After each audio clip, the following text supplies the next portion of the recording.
passons au troisième armée, qui sont donc les Celestial Vindicators. Les Celestial Vindicators. Alors, qu'est-ce que c'est que leur petite histoire aux Celestial Vindicators?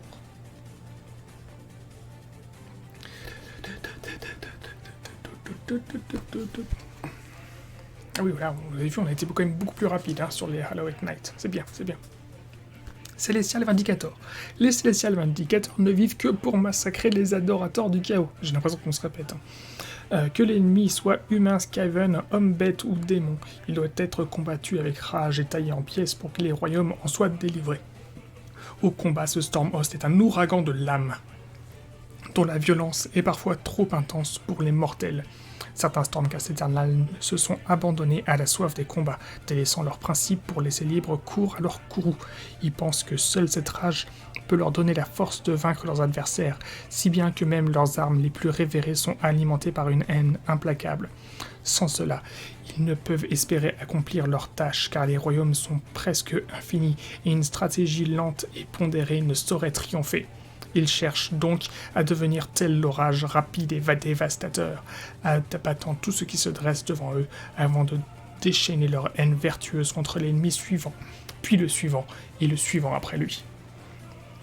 Mais la mort ne peut les arrêter, car ceux qui périssent sur le champ de bataille sont bien vite métamorphosés et deviennent semblables à des forces de la nature, comme ils s'efforcent de transformer en armes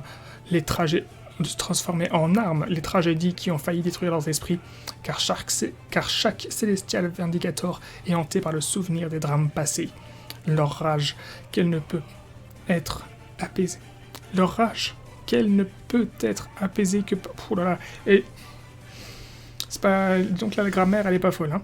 On va transformer la phrase en disant « Leur rage, qui ne peut être apaisée que par des chants répétitifs et des mantras de bataille, et c'est lorsque les Celestial Vindicators se taisent que leurs ennemis doivent les craindre le plus. Quand ils déchaînent toute sa puissance, ce Stormhost peut tout détruire sur son chemin, abattant les citadelles du chaos, tel le typhon qui dévaste les terres. » Alors... Aptitudes. Les aptitudes donc des Celestial Vindicators. Vous pouvez relancer les jets de touche de 1 des attaques effectuées par les unités Celestial Vindicators amis, même si elles ont effectué un mouvement de charge au même tour. Donc voilà, on voit déjà un format autour de cette armée. C'est l'optimisation autour du concept de la charge. D'accord ? Voilà. Vous pouvez utiliser l'aptitude de commandement, L'aptitude de commandement des Celestial Vindicators, c'est... Vous pouvez utiliser cette aptitude de commandement au début de la phase de combat.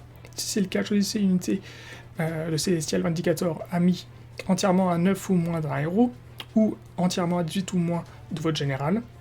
Ajoutez 1 à la caractéristique d'attaque des armes de mêlée de cette unité jusqu'à la fin de cette phase. Voilà, donc là, on a donc une armée qui est optimisée sur l'attaque au corps à corps et qui pour lancer c'est 1 pour toucher quand elle a chargé. Trait de commandement, chaque fois que vous obtenez un résultat non modifié de 6 sur un jet de touche de ce général, ajoutez 1 à la caractéristique de dégâts de cette attaque. Ok, ça c'est pas trop mal. Ensuite, artefact de pouvoir. Choisissez une des armes de mêlée du porteur. Au début de la phase de combat, vous pouvez ajouter 2 à la caractéristique d'attaque de cette arme jusqu'à la fin de cette phase. Si vous le faites, soustrayez 1 au jet de sauvegarde d'attaque qui cible le porteur jusqu'à la fin de cette phase. Donc effectivement, voilà, on sacrifie un peu d'armure pour gagner 2 attaques, sachant que ça va se cumuler avec son trait de commandement. S'il fait un 6, il ajoute plus de dégâts aux attaques concernées. Donc on a une vision d'armée complètement axée sur l'agressivité et le corps à corps. Alors, les Celestial Vindicators sont des Stormcast hyper agressifs qui privilégient l'usage de double lame à celle du marteau et du bouclier. Effectivement, c'est dans leur lore. Leurs unités de Liberator sont majoritairement armées de l'ambidextrie avec des épées plutôt que de porter des boucliers ou des marteaux. Ce Stormhost est basé sur l'impact de ses troupes à la charge. Cela permet de mettre en valeur les Fulminators et le Knight Heraldor. Le bataillon est donc tout trouvé. On va utiliser l'échelon Lightning. L'échelon Lightning, qu'est-ce que c'est ?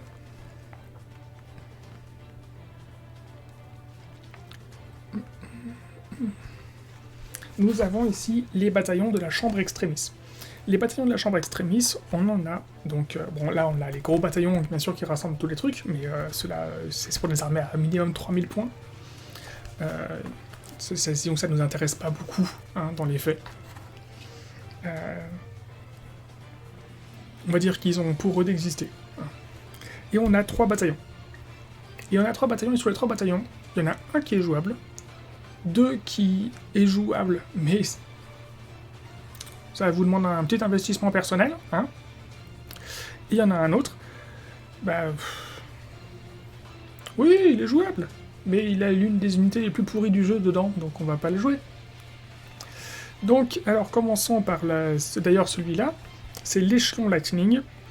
Alors j'adore ce côté-là, du coup, chez Game Workshop, hein, de nous mixer des petits termes français et des petits termes anglais, hein, échelon Lightning, échelon Thunderwave, temple, voilà, ça peut être, non, sinon ce serait Drakeswand Temple, là c'est Temple Drakeswand, donc c'est effectivement, encore une fois, bon, c'est pas grave.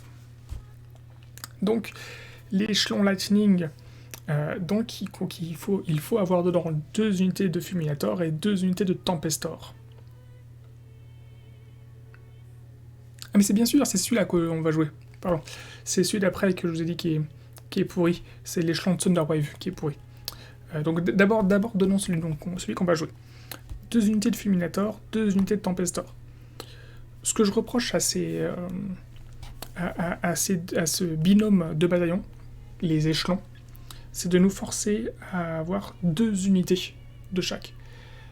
Les troupes donc de cavalerie monstrueuse que sont les chevaucheurs de Dracoth, la Dracothian Guard, sont des unités qui coûtent cher, hein, qui coûtent entre 190 et 220 points. Du coup, en fait, ce genre de bataillon, ça veut dire, si vous décidez de jouer ces bataillons, vous ne pouvez jouer que ça. Parce qu'on ne vous laisse pas le choix. C'est pas 1 à 2 unités, ou 1 à 3 unités, par type d'unité. Non, il faut 2 unités de Fulminator, et il faut 2 unités de Tempestor. En gros, ça veut dire, je vous prends 800 points d'armée, juste pour ce bataillon, et sur la table, vous allez avoir 8 figurines. Voilà ce que ça veut dire. Et ces 8 figurines,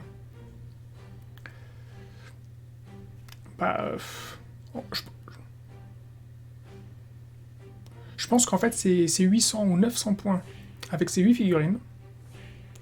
En face, vous mettez 3, maximum 4 Varangard, il les dépece. Voilà.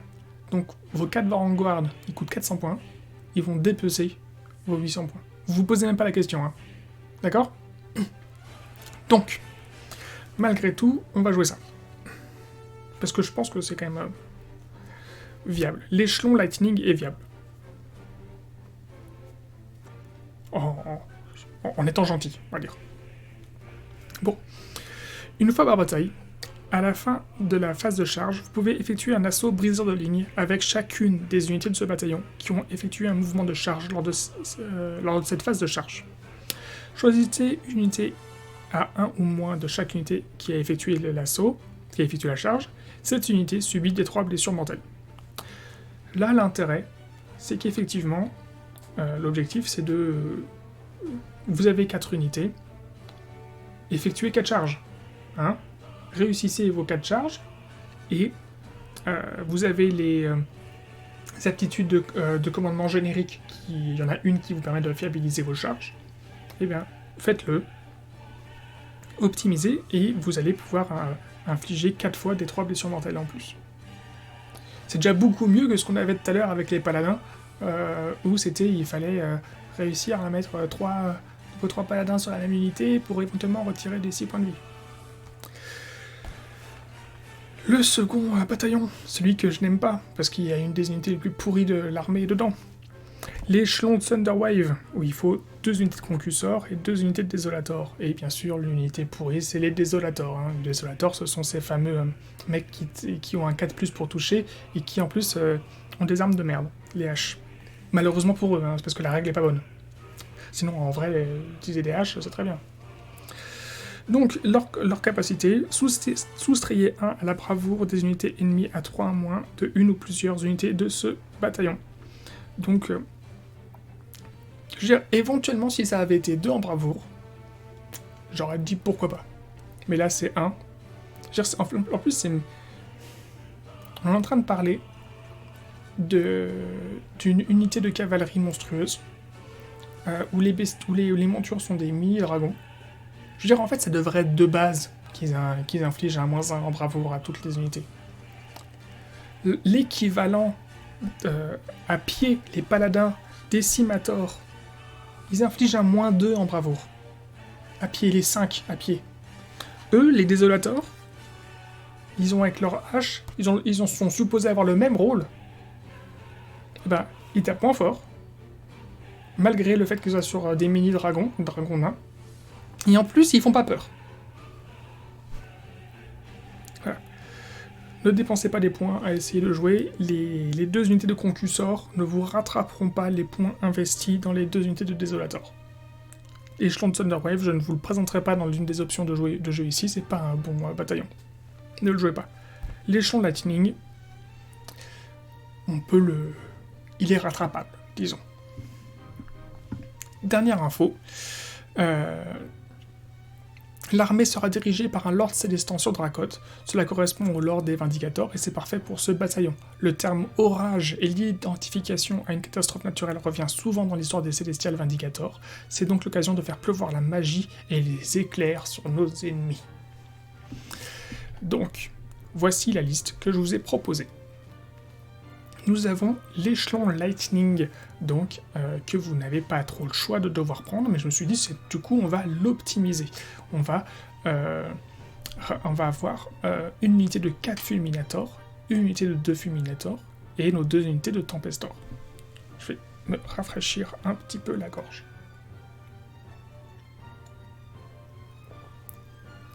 Voilà, merci. Donc, l'intérêt, c'est de vraiment optimiser, pousser au maximum l'impact de cette armée, de ces unités. Les Fulminators, ce sont les Dracothian Guard qui sont équipés de lances, hein, et qui sont assez tanky. Et les Tempestors, ce sont ceux qu'on a déjà vus chez les Hammer of Sigmar, ce sont ceux qui mettent des malus par leur simple présence aux unités ennemies qui sont à 12 pouces de eux au tir. Nos lignes seront donc des troupes libres, et ce seront donc 3 unités de libérateurs qui seront toutes équipées de doubles épées pour respecter le lore. Hein. Même si en vrai, de toute façon, on va faire en sorte de pousser notre optimisation et la dépense de nos points de commandement sur l'échelon Lightning, sur nos Dracothian Guard, et nos Libérateurs n'auront pour rôle en vérité que de tenir les objectifs.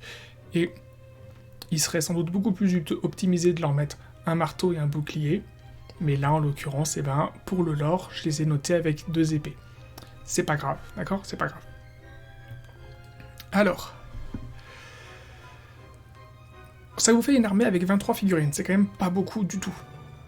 Mais ça fait un total de 98 points de vie, et un potentiel de dégâts, donc 135 touches par tour et 185 points de dégâts. Ce qui est déjà en fait beaucoup plus équilibré. Et en fait, on a beaucoup moins d'unités que ce qu'on avait chez les Hallowed Knight, qui en avait 42, et chez les Hammer of Sigmar qui en avait 37, donc là on est à 23. Hein, mais on a beaucoup plus de touches et beaucoup plus de dégâts. Donc malgré tout, la Dracothian Guard, elle s'en sort pas trop mal. Hein, bon. D'ailleurs, c'est à tel point que je me demande si je me suis pas trompé dans mes associations de dégâts ici. 32. Ah bah non, si c'est bon. C'est bon.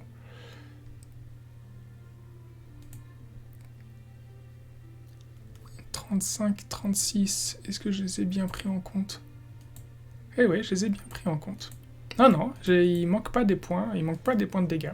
Il manque pas des points de dégâts, c'est effectivement que, mine de rien,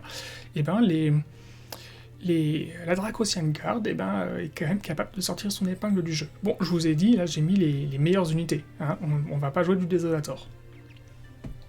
Bon, alors, quels sont nos héros pour accompagner ça? On a dit qu'on allait mettre un Lord Célestant sur Dracoth, alors du coup lui il va avoir une hache tonnerre, parce que la hache tonnerre, c'est une bonne arme pour le Lord Célestant. Pour la version héros, la hache tonnerre, qu'est-ce qu'elle fait? Je vais rapidement vous le rappeler. La hache tonnerre, ajoutez 1 à la caractéristique d'attaque de la hache tonnerre de cette figurine pour chaque unité Stormcast Eternal ami qui est entièrement à 9 ou moins de cette figurine quand l'attaque est effectuée. Donc là, l'intérêt, c'est de le faire être accompagné par des unités de Dracosian Guard. Faites en sorte qu'il ait systématiquement dans ce rayon de 9 pouces au moins 2 unités. Si les 4 Fulminators ne tiennent pas, on s'en fout, vous mettez une unité de Fulminator, une unité de Tempestor.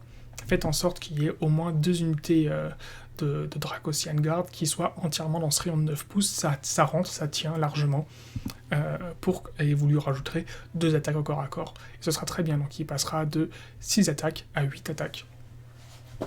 Et ce sera parfait. Sachant que vous allez lui mettre le bonus de monture chasseur de meute, et le bonus de monture chasseur de meute, ça fait quoi? Chasseur en meute, pardon, chasseur en meute. Dracoth, chasseur en meute, ajoutez 2 à la caractéristique d'attaque, griffes et crocs de ce Dracos de cette figurine, tant qu'elle se trouve au moins à 6 pouces de toute unité Dracosian Guard. Donc vous ferez en sorte, voilà, vous allez avoir votre général qui va avoir plus de 2 attaques, et avec sa hache, et la monture qui va aussi avoir plus de 2 attaques, donc en fait, vous gagnez 4 attaques. Voilà, 4 attaques juste par les règles de base de votre figurine, c'est très très bien. C'est vraiment cool. C'est vraiment cool, et là ça va justifier votre capacité avec votre général. Du coup, ces objets magiques, ces objets imposés par le fait qu'il soit un Celestial Vindicator, je vous rappelle, votre Celestial Vindicator, il va avoir chaque jet de 6 sur ses touches vont ajouter plus 1 d'attaque, et ça va être pour lui ou pour votre bestiau, et enfin, effectivement, vous pouvez sacrifier un peu d'armure pour rajouter 2 attaques supplémentaires sur une des armes de mêlée du porteur, donc sa hache, puisque en fait le Dracosian, la monture est une monture, ce n'est pas une arme. Voilà. Donc ensuite vous avez un Lord Arcanum, donc c'est un sorcier, c'est un bon sorcier, et vous avez un Knight Incantor, qui est également un sorcier correct avec son fameux parchemin d'anti-magie. Donc voilà, vous avez 2 sorciers et un Knight Heraldor. Le Knight Heraldor, c'est l'occasion de pouvoir jouer ce héros qui n'avait pas encore été mis dans aucune liste. Le Knight Heraldor, c'est celui qui est le musicien, si vous voulez, de l'état-major des héros, c'est celui qui est le musicien. Et pourquoi je vous propose de le jouer? Parce que il a, parmi ses aptitudes, au début de votre phase de mouvement, vous pouvez choisir une unité Stormcast Eternal ami qui est entièrement à 12 ou moins de cette figurine. L'unité choisie peut se replier et ou courir à cette phase de mouvement et quand même charger. Et en fait, l'intérêt, ça va être de faire en sorte qu'il suive l'une de vos unités de